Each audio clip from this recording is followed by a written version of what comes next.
July 10th, year 2001. Life is an interesting bowl of cherries. Just when you think they taste all right, you hit a bad one, and it reminds you that no matter how many cherries you eat in your life, bad ones are inevitable. Well, what does this mean? I don't really know. I'm just typing away. I have reason to believe that my wife has been cheating on me.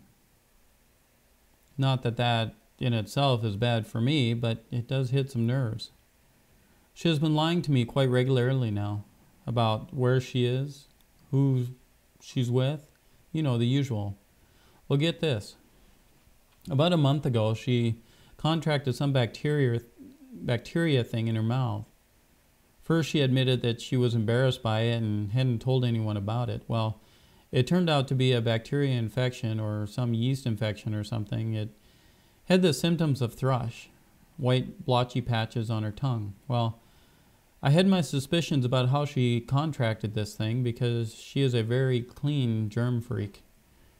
Well, she went to the doctor and got that taken care of, but she was vague about what he said. So me being me, I left it alone.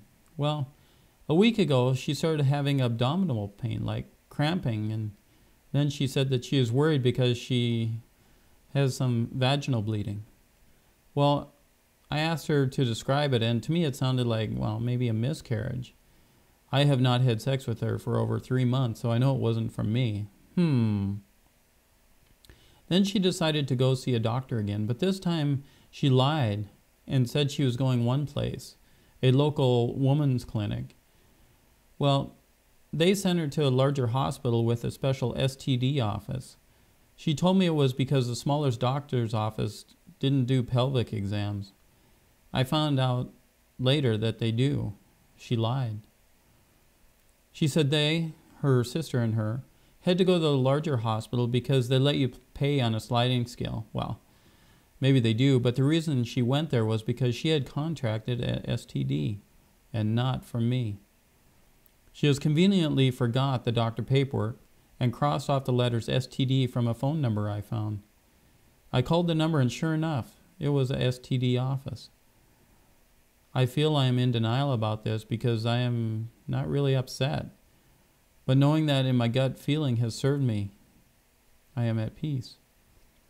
Although there are times during the day when I think about her with someone else and I get a little edgy. Part of me wants to confront her, and another part wants to just observe and get more evidence. I have already made up my mind to divorce her, but I don't want to make any mistakes. God, what do you think about that?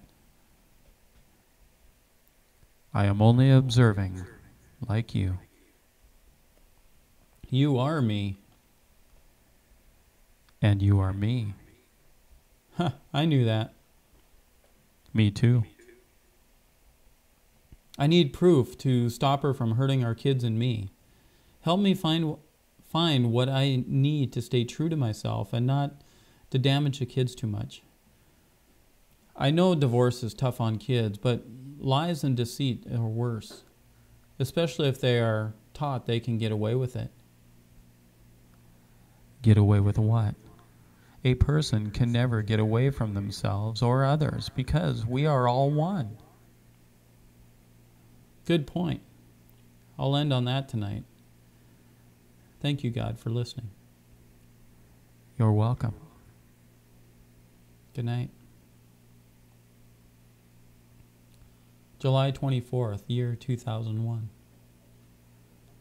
I once again have the urge to communicate. I am now feeling that the end of my marriage is not far away. I am trying to gather all the evidence I can about my wife cheating on me. I think that I have enough now, so I have to just get all my ducks in a row and start taking care of all the steps.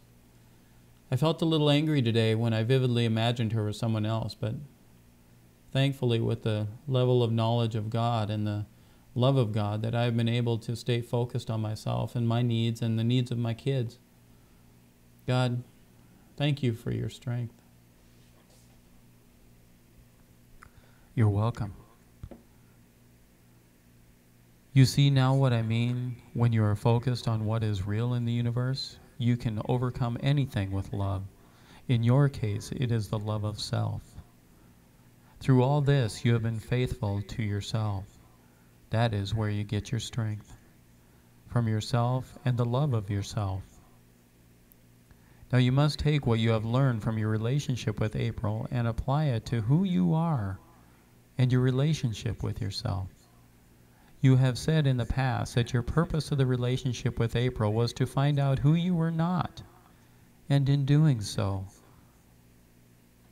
you now know who you really are and are benefiting from that knowledge. You are so right.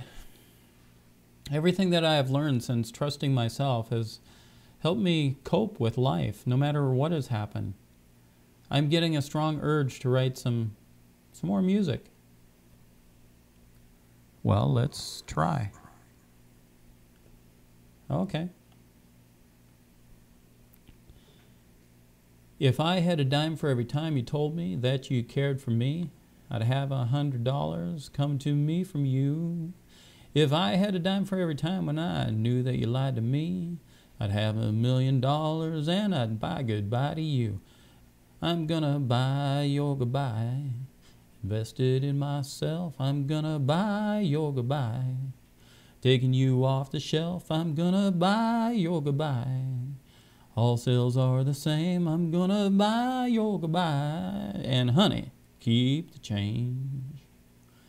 If I had a dime for every time that you snuck out the door on me, I'd bet my money you'd be out again, sneaking around with him.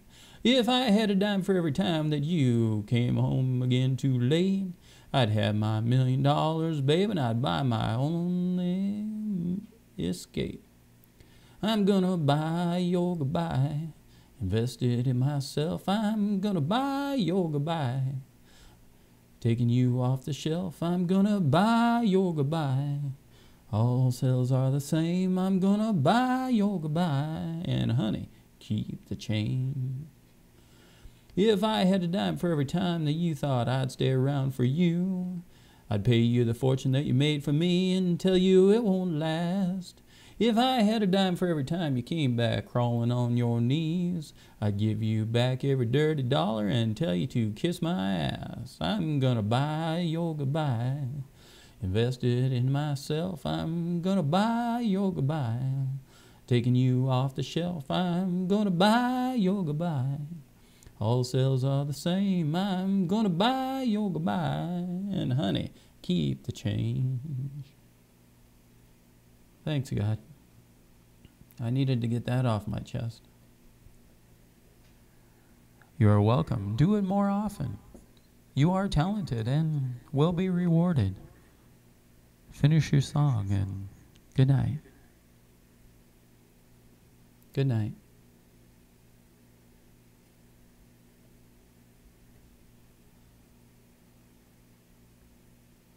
August 21st, 2001.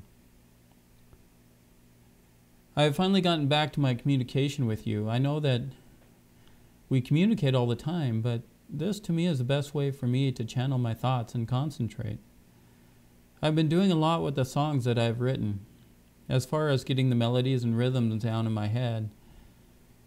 I hope to soon have a keyboard so I can chart the notes. I've been itching to get another song down on paper. Please help me tonight. Thank you. Thank you, God, for all your inspiration. You are welcome, and thank you for inspiring me. Well, you are welcome too. I wish to write a song about my wife and her karaoke addiction. You know, how she uses it for therapy and an escape. For those of you that will someday read this, my relationship with my wife is still suffering. She got a promotion in her job and now makes pretty good money, but along with that, she is more possessive of material things and wastes her money. Which, in a marriage, I feel it should be our money. Call me old-fashioned. Anyway, I thought I needed to give you all an update. Thank you, Todd, for that. It helps you to get all your thoughts out. It helps you deal with your situation. Thank you, God. It does help. Let's see if any inspiration comes through. The karaoke song. It all began on the last day of your marriage. Your mind was spinning. You left your... I'll have to work on this later. It all began on the last day of your marriage. You left your spouse and the babies in the carriage. Your mind was spinning as you hopped into your car. You can tell us all about it at the karaoke bar. Well, pull up a chair, you can sit with one of us. Don't matter how you sound, 'cause we never make a fuss. Pick out a catchy tune and you surely be a star, 'cause we're all tone deaf at the karaoke bar. Well, you can try to sing Alanis or Shania Twain. You better be ready when they call your name. You might be better off by trying bang a gong. You can always sing to this karaoke song. I'll finish this on another page. If you're wondering, yes, my wife is at karaoke right now.